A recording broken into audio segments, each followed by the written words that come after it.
It's changed a lot. From that very first audition where I sat next to him and I was nervous, and he tried to calm me down, and then they hired me, and I show up, that first season, and he treated me as an equal. Mm. I'll never forget how comfortable he basically put his arm around me and made me feel like it was just me and Chris and him.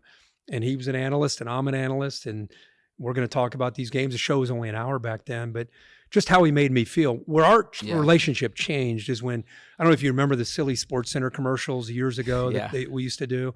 Well, Game Day used to do commercials like that. And we would go out to LA.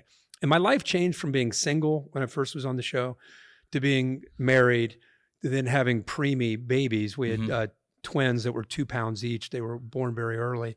And we would inevitably get into conversations because he's a guy that he asks you how you doing. Now, how you really doing? Like a coach. Digging deep. And I would open up and I would talk to him and he would listen. That was the key because my dad didn't listen real well.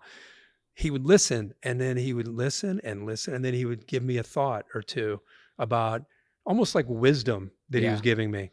So that would happen one time and then another time, then another time, then another time.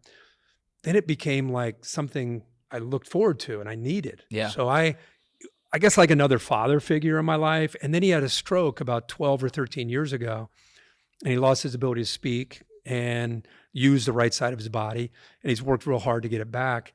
Well, then I found myself kind of like full circle. I try to be what he was to me. I try to help him whenever I can, however I can. Just because number one, that's what a friend should do. Right. But number two is he gets, he's into his late 70s, into his 80s. I think a lot of people watch him and they see him tripping on his words and they think, oh, that son of a bitch, he's so old. Why is he still there? And I'm like, if you only knew his cognitive mind is as sharp as ever, he struggles sometimes getting his words out because of that stroke. So whatever I can do when he gets tripped up, I try to just be there just as a little bridge or, just try to do it as subtly as I can. And so, we've gone